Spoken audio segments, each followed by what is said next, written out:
My friends, it seems that we need to do a grifter update report. And let me tell you what. Tim Pool, of course, is the master grifter extraordinaire, able to speak out of both sides of his neck in every video. King Milquetoast, the Queen of Wishy-Washy. So we can expect Tim Pool to be all over the map and to never be able to really put your finger on where he's at. He's just all over the place.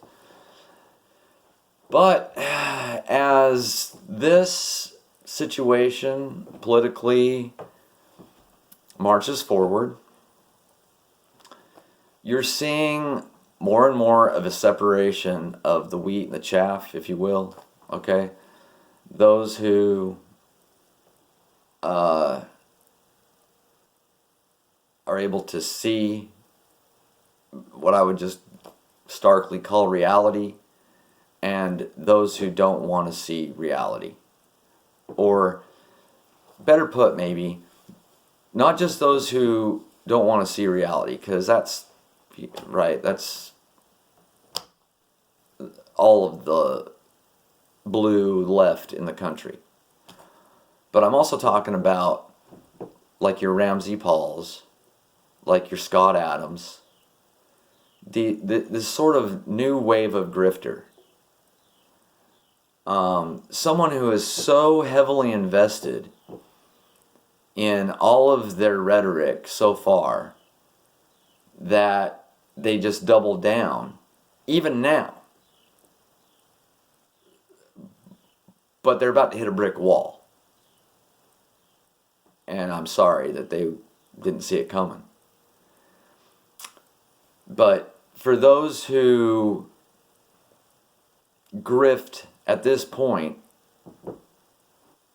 I think you're making a big mistake.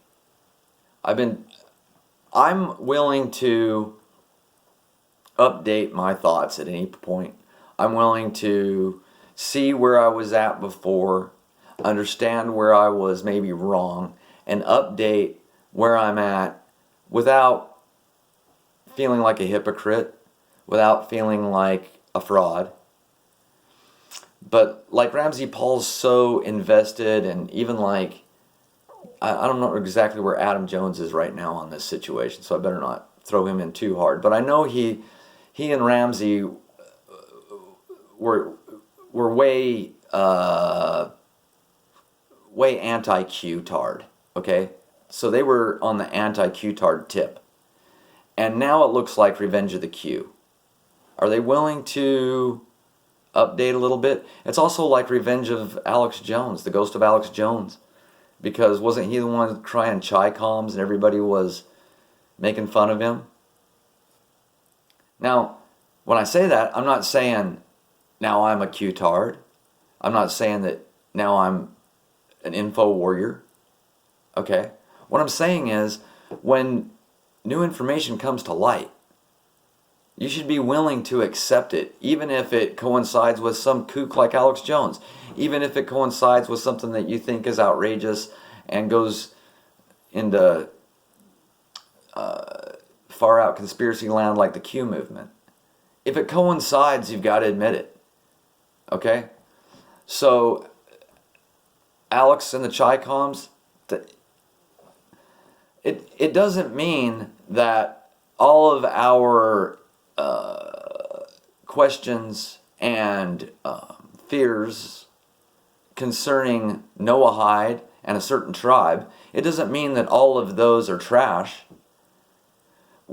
What it means is maybe it was a red herring. Maybe it wasn't enemy number one.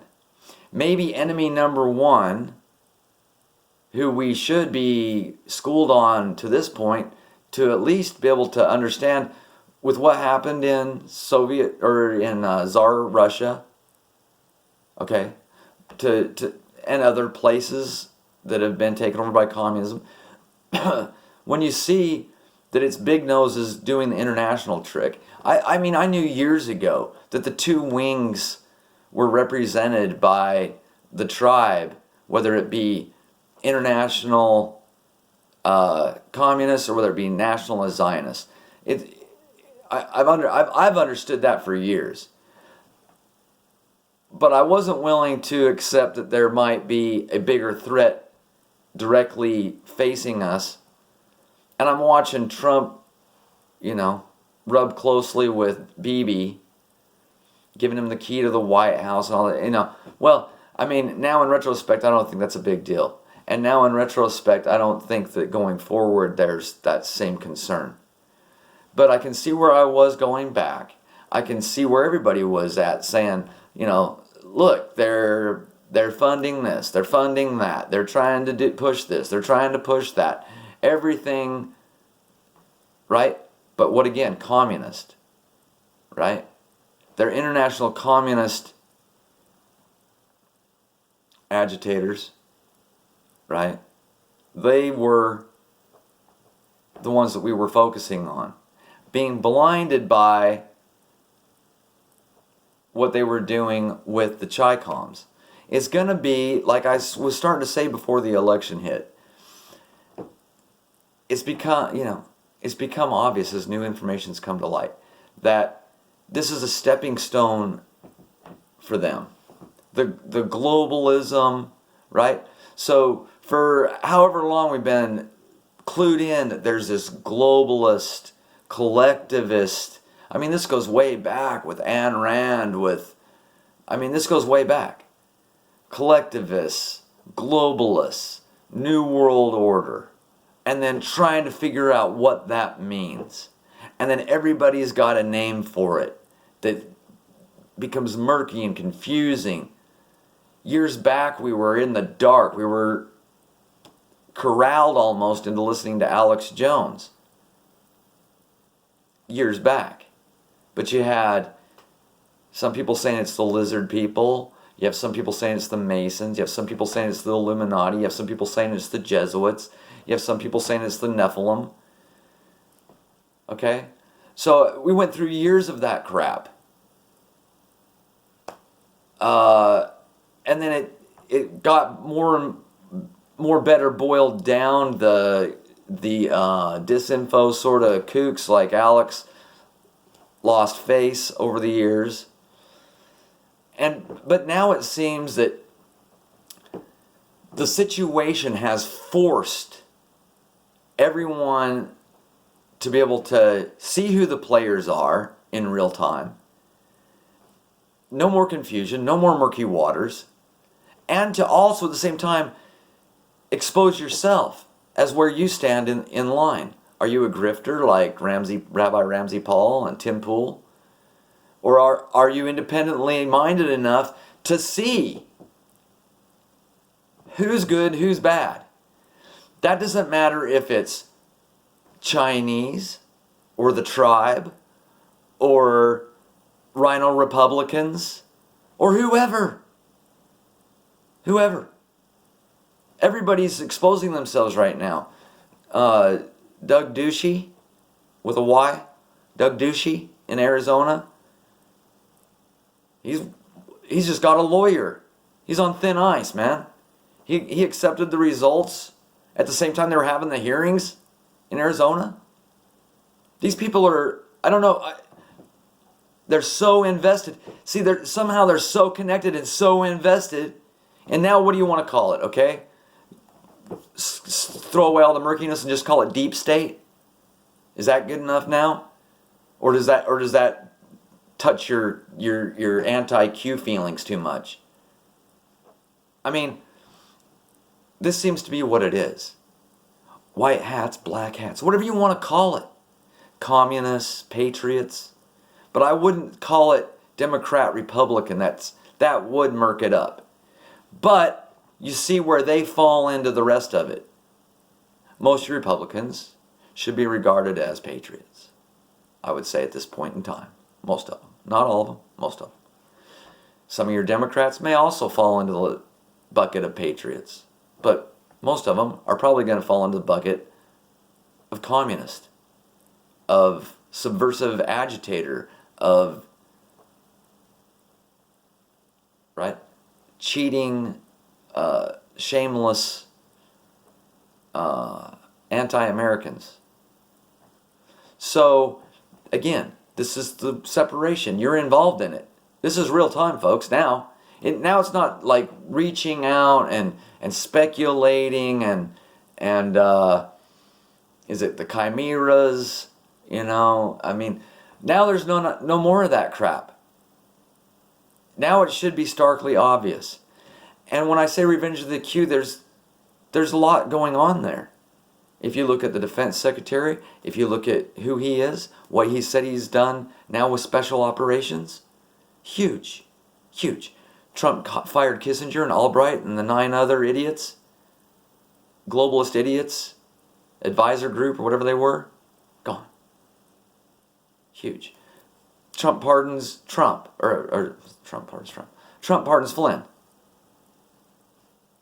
Huge. And probably the single biggest Revenge of the Q moment recently. Trump has an executive order from September of 2018 where we're in a national emergency right now based upon foreign meddling in elections that he watched and let go on in 2018 for when the hammer, so he could learn their styles, see who they were. But it would have been too early to jump then. He had to catch him in the national election for president if he was really going to put the hammer down on these. Now, can we just call them deep staters for the rest of the video? Okay. That's where we're at, folks. Trump isn't the backstabber I was worried about that he was. At least I don't think so now. The way he's acting, the players involved, the things that are happening, the way things are shaking and moving. Trump's the best thing you could hope for if you have any kind of fabric of patriotism, Americanism in your body. Trump isn't going to leave office, if you listen to his speech the other day. And not because he's a sore loser, but because he has proof himself. He has proof himself that the things that he had listed in his executive order from September of 2018, that they were in fact what happened in this election. All of the fears, all of the things that he listed in that executive order. They all happened.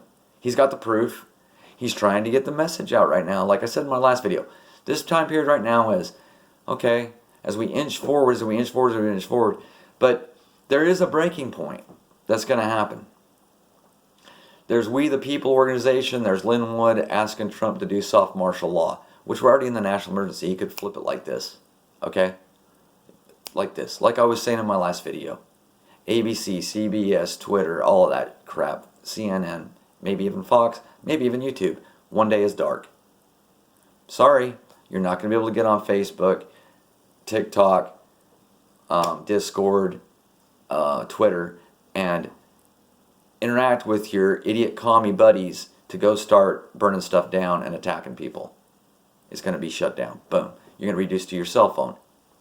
And your news is going to be reduced to like Newsmax. Okay? Watch what I say come happen. Watch what I say. Okay? Maybe I'm wrong. And if I am wrong, I'll come back and I'll say, yeah, well, I was wrong. I'm a kook. Sometimes I'm a kook. Maybe I'm a kook. But I see this happening. I really see this happening. And what I also see happening is there may be dummies who decide to go out on the street with weapons or whatever else to burn, to loot, to rape, to hurt. And what I'm telling you is stay away from it until it comes to you. Do not engage it until it comes to you. And when I say when it comes to you, I mean your neighborhood. When they're at your door, it's too late. It's too late. Bad things are going to happen to you or somebody at your house, most likely. If you've got to head them off in the neighborhood.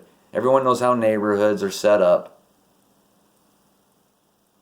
If you know your neighbors, you might want to get a plan. But if you have to act alone, and we're under a soft martial law, look, I'm telling you, you protect your neighborhood. You protect your neighborhood. You protect your neighbors. That's what I'm telling you to do. If you see trouble coming down the street, you protect your neighbors. You run them off or you knock them down. But don't go out there and otherwise engage them. And again, if there's someone else there to deal with the problem, meaning white hats, whatever you want to call them, meaning law enforcement, National Guard, whatever, get out of the way. Just get out of the way. So you're not confused, so you're not caught up, so you're not otherwise injured or killed in something like that. Okay? If you're the only line of defense, you do what you've got to do to protect your neighborhood. If they've burned down everybody's, if they've gone house to house, smashed windows, started fires, raped people, killed people maybe, beat up people, and now they get to your house and now you're ready to do something about it, too late. Now you're ready to do something about it, too late. Too late. They surrounded your house while you were dealing with the guy at the front door. The guy in the back window just threw a Molotov in your house and now it's on fire. Now there's chaos. Now you got to try and save your kids while they're running around trying to rape your kids. Okay? You got to stop them in the street. All right? Video's probably long enough. Said what I want to say. But there's grifters out there. You're making a big mistake. Because there again, when the hammer comes down, you're going to see a lot of people no longer in their position. And that might be you if you're stupid. So be careful what you say right now as far as being anti-American. Be careful what you say as far as being anti-law enforcement. Okay? You should be pro-law enforcement. You should be anti-corruption. Do you understand? You should be pro-American. You should be anti-communist and keep that straight. Notice how I haven't said certain words here. I haven't said you should be pro-Republican. Right? And you should definitely always be a peacemaker and be Christian, number one. But defend your neighborhoods. And that's it. Peace out. God bless you.